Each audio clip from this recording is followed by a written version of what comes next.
Mind conditioning. Yan mga kababayan ang ginagawa ngayon ng prosekusyon. Pati na yung mga Marcos senators mga kababayan. Kagaya nila Riza, nina Bendalo Tulfo, nila Robos Tulfo, nina Pagpag Batsing at marami pang iba. Yung mga tanong nila mga kababayan na paulit-ulit na. Bakit merong alias? Bakit walang official receipt? Maituturing ba ito na unusual?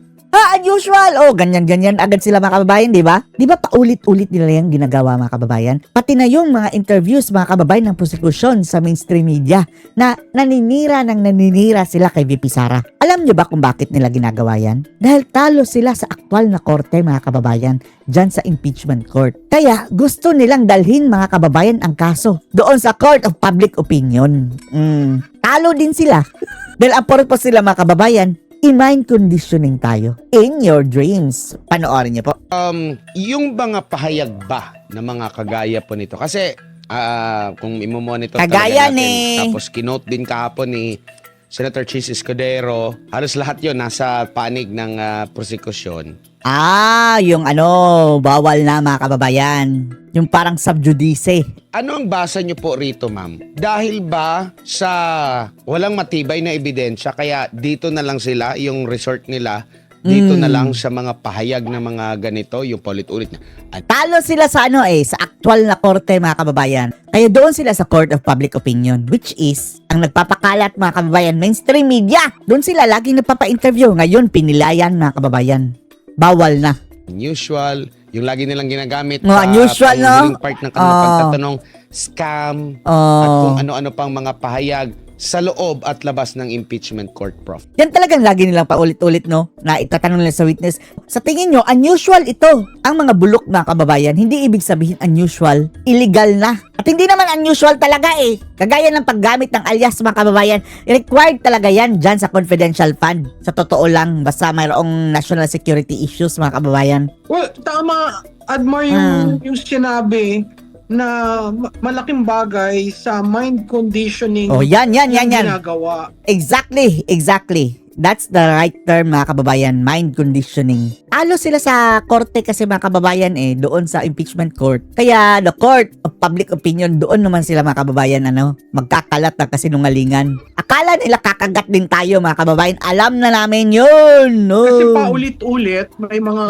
salita, phrases na paulit-ulit na name-mention. Unusual. Katulad na lang Yan talagang alias mga kababayan ng visit na yan, Ilang ulit ba silang dapat explainan mga kababayan na yan talagang ginagamit? Hindi pa rin nakakaintindi. Lalong-lalo na yung mga sinatong ng mga siraulo mga kababayan na lalo pang nagpapagulo, Kagaya nila Tulfo. sa perception management, napakahalaga ang isaturate mo yung mga different platforms na gusto nilang naratibo, i-simplify mo, no? May isa diyang congressman paulit-ulit na sinasabing may smoking gun na, at saka i-repeat. Bakit rin i-repeat? Kasi para pumasok sa kaisipan ng tao yung tinatawag na top of mind, scammer siya. Akala nila siguro mga kababayan na uubra pa yan sa atin. Yung kasabihan mga kababayan na kung uulit-ulitin mo ang kasinungalingan, nagiging totoo sa isip ng tao. Excuse me, hindi kami mga bobo. Kaya importante mga kababayan na sinasagot talaga natin. Dahil kung hindi natin ito kina-counter, itong mga buayang ito, malamang mayroon talagang maniniwala mga kababayan. Kaya suportahan ninyo ang lahat ng mga kakampi natin mga kababayan na nagtatama dito sa kasinungalingang pinapakalat na mga ungas na ito. So makikita mo yung intent nila Diablo. bago ng impeachment court, sinasabi nila kung anong mangyayari. Pagkatapos ng impeachment court, uulitin na naman yung iba't ibang mga ginagamit. Papresto na naman mga kababayan tapos nilalangaw. Walang nanonood. Paulit-ulit ang sinasabi. And then, grabe. Sikat na sikat sila sa mainstream media. Kaya nadadamay ang mainstream media mga kababayan. Wala na rin nanonood dahil ang kanilang mga pagmumuka ang ating nakikita. Yan ang mali nyo, mainstream media. Nagagalit kayo na nalalamangan kayo ng mga vloggers. Tapos, hindi kayo gumagamit ng utak. na ang lagi ninyong binabalita, yung mga kagaya nila Luisto, nila Kapunan, ng mga Makabayan Black, nila Dilima Saba, Ngiwi, yung sina Jokno. Kaya lumalayo ang mga tao sa inyo, mga ungas. Ang Bias pa kayo. walang official receipt, Mm. walang sales invoice. Oh, yan. Paulit-ulit nila. fictitious- Paulit-ulit nila yan sinasabi, mga kababayan, walang OR. Samantalang hindi naman required. Acknowledgement receipt will do. Whose alias Oh. recipients, entire cash turned over to Colonel Tachika, Ayan, no? 225 liquidated in 11 days. Oh, paulit-ulit. Head of agency is accountable. Oh, Yan paulit-ulit. yan At lang. yan sa paulit-ulit na yan, Na lahat naman yan, mga kababayan, hindi bawal. pasimplify na sinasabi nila guilty siya ng grave threats at may pananagutan siya dahil yung 125 million at saka yung 500 million ay dinisburse hindi according the requirement.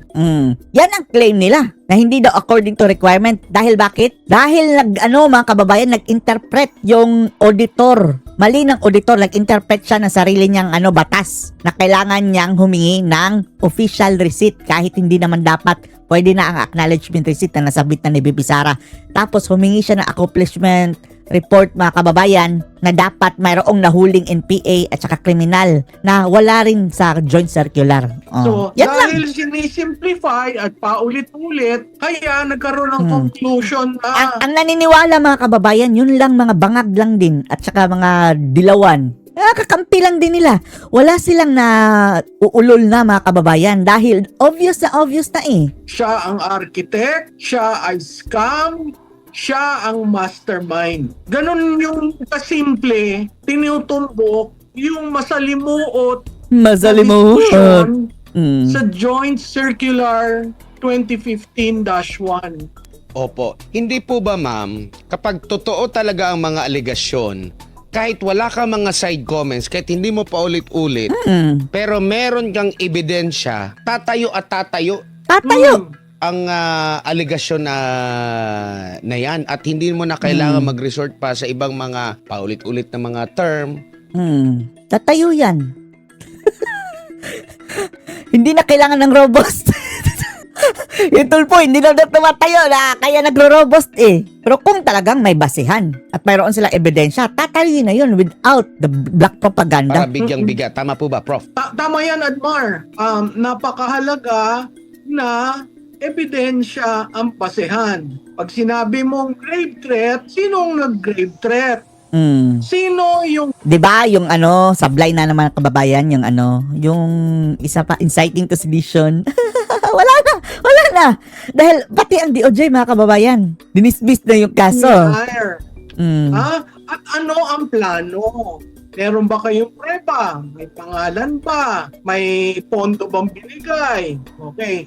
Pagdating mo nun sa CIF, tatanungin mo, nawawala ba yung pera? Ipinulsa ba yung pera? Mm.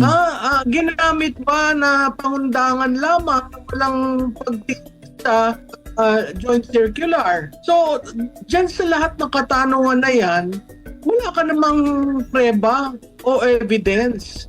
Kaya yung conclusion na may smoking gun na paulit-ulit ang isang congressman na Tapos si Kapunan, mga kababayan, pa-interview, na 100% conviction na daw talaga. public Regla. prosecutor Hilton dyan. nasa prosecution side na araw-araw sinasabi may smoking gun.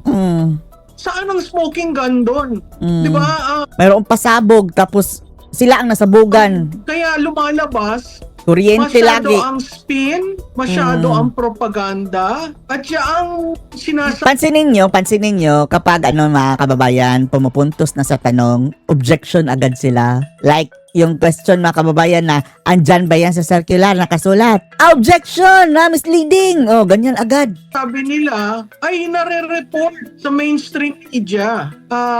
So kung makikita mo, talagang may paraan na ginagawa para mailabas yung kanilang gustong naratibo. Narrative. Wala namang The fake. ebidensya. The fake narrative.